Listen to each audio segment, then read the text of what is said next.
استاذ هشام ازي حضرتك؟ اهلا يا خالد باشا، اهلا سفير نور، ازي حضرتك؟ ازيك يا هشام؟ وحشني يا هشام. وحضرتك كمان، ربنا يخليك. الله يبارك فيك يا هشام. بقالنا كتير ما اتكلمناش سوا. بس القلب مسلم يا هشام، انت عارف الله انا بحبك. يكرمك وحضرتك كمان يا فندم. انت انسان عظيم ومحترم وابن صالح سليم الجميل. الله يكرمك يا فندم، الله يكرمك.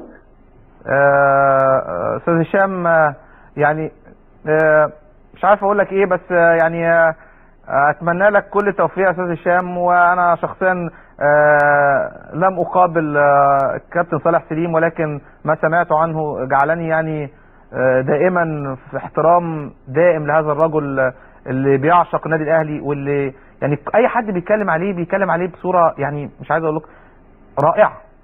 الحمد لله يا خالد. ومع الاسف من ساعه ما الحكايه دي وضع يعني ظهرت وانا جيت، ولعلمك انا مش اول مره اقول على حكايه الكارنيه دي، ده يمكن المره ال100 من ساعه ما ابويا توفى. وقلت على الشريط وقلت على حاجات كتير قوي، لكن كله كان بيتسكت عليه. دلوقتي انتوا كلكم مش لاقيين غير الموضوع ده تتكلموا عليه. انا ماليش دعوه، لان انا كل اللي قلته اللي ابويا قاله لي على خوزيه اللي انا كنت شايفه كويس، ولقيت ابويا بيقول لا احنا مش عاوزين يستمر، فقلت له ليه؟ ده كويس. فقال لي الكلمه اللي انا قلتها لك دي قبل كده وما احبش اعيدها عشان مش هقول تاني. تمام.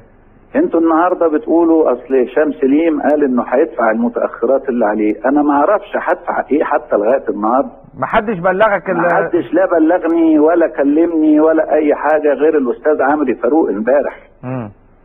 وبعدين انا قلت للاستاذ عمرو فاروق، قلت له يا عمري انا مش حكايه ادفع ايه ولا مش هدفع ايه، لو عاوزين ندفع الكارنيه اللي هو سعره النهارده مش عارف وصلوه ل 100,000 جنيه ولا 150,000 جنيه، انا مستعد من غير ما اعمل اشتراك اتبرع بهذا المبلغ لو عاوزين، علشان ما يتخدش ان انا بحاول ان انا يعني اخش النادي الاهلي بطريقه غير الناس اللي بتخشه دلوقتي، عشان ده يبقى عيب. ده يبقى فيه تفرقه علشان انا ابن صالح سليم. ولكن اللي انا بقوله بعد 8 سنين من ابويا اللي مات وعملوا له شريط وارجو انك تكون شفته، لانك قلت لي هجيبه واتفرج عليه، ما اظنش لسه جبته. لا جبته. عملوه مع السمنه والبتاع وكلام من ده، اكتر من 100 اعلان. وباعوه على سور العتبه، وباعوه في مصر كلها، غير مع الجورنال بعتوه ل 5-6 انفار. فاللي انا بقوله انا ما يشرفنيش النهارده ان انا اكون في النادي الاهلي، مش عشان اي حاجه تانية، لان انا متاكد ان اللي ماسك او مسؤول عن النادي الاهلي ذوقيا ما يعرفش يتصرف ازاي. يعني كان ممكن يقول لي انا شايف الموضوع ده يا هشام، بس الموضوع ده هياخد 10 سنين. وحضرتك مشترك يا استاذ هشام؟ سيبك من الاشتراك ودخول النادي الاهلي، مش ده اللي بندور عليه. حضرتك مشترك في انديه ايه؟ انا عندي في نادي الجزيره فقط لا غير. نادي الجزيره، يعني ده نادي الجزيره ده يعني اعرق نادي اجتماعي في مصر.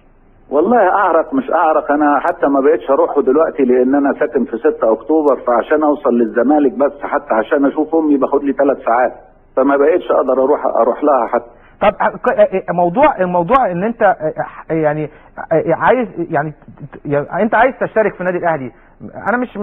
انا متهيألي حته الاشتراك في النادي الاهلي حته جواك، يعني ان والدك صالح سليم مش قصه ان انت تخش النادي او يا خالد يا خالد انا مش عايز اشترك في النادي الاهلي.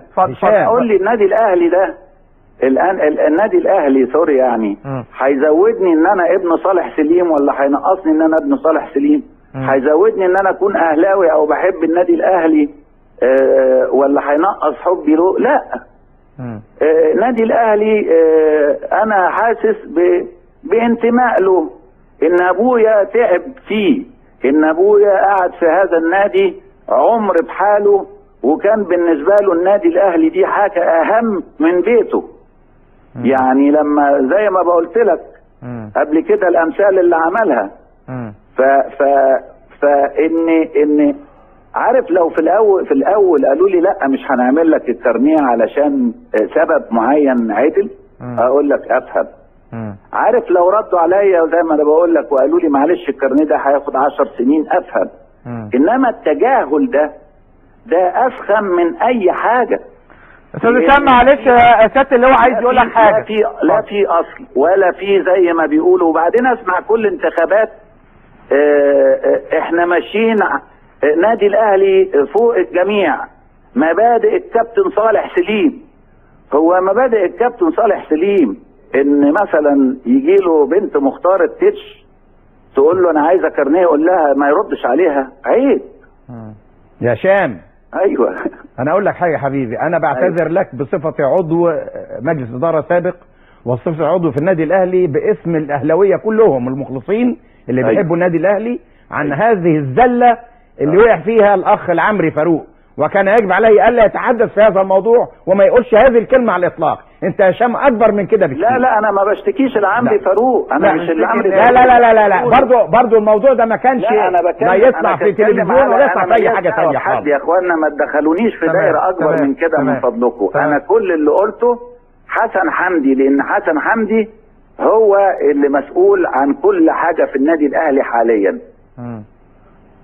طبعا هو اللي مسؤول انه لما ابن صالح سليم يطلب حاجه يكلمه على الاقل. انا بقول على الاقل ده لو فيه ريحه من اللي احنا بنقوله مبادئ الكابتن صالح واللي ربانا عليه الكابتن صالح واحنا جيل الكابتن صالح.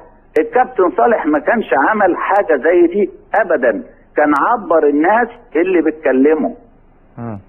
طب ايه السبب يا استاذ هشام ولا لا؟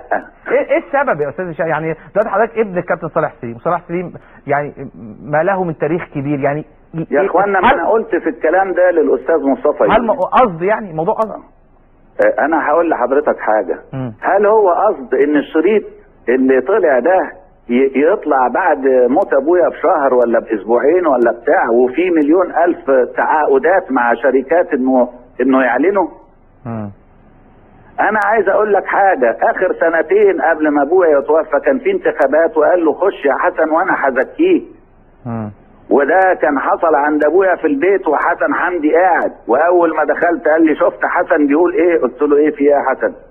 قال لي مش عاوز يخش الانتخابات، بيقول لو ما دخلتش انا هو هينسحب. قلت له ليه يا حسن؟ قال لي اصل رجليا وجعاني ومش قادر امشي ومش عارف ايه. طب ما هو قادر يمشي دلوقتي. لما تيجي تفكر بقى في ده وده تعرف ان هشام صالح سليم لما يبقى في النادي الاهلي ويشوف حاجه وحشه ويقول الكلام ده غلط هيلاقي ناس بتسمعه، فهم مش عاوزين كده. بس لما ابويا يقول لي انا مشيت انا مش عاوز خوذيه عشان عاوز يجيب ناس من بره ونجيب لعيبه من بره وما نهتمش بالاشبال اللي عندنا، وهو يعمل كده يبقى في طبعا حاجه غلط. هو مش عاوز واحد تبع صالح سليم في النادي الاهلي. كابتن استاذ هشام تقول ايه للاهلي وجمهوره؟ تقول لجمهور النادي الاهلي اللي بيسمعنا دلوقتي؟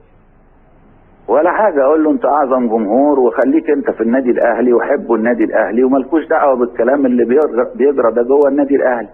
وبقول للجمعيه العموميه يا جمعيه عموميه انا سامع كتير قوي عن الحاجات اللي بتحصل في النادي الاهلي، واكتر حاجه شغلاني ان في عمال قالوا لي يا استاذ هشام احنا ما بنقبضش فلوسنا بال6 اشهر لما بلاقي ملايين بتدفع على اجانب وسوري منهم ما يستحقش حتى يلعب في فريق مكسحين مش فريق النادي الاهلي. استاذ هشام بشكرك على مداخله حضرتك وبتمنى لك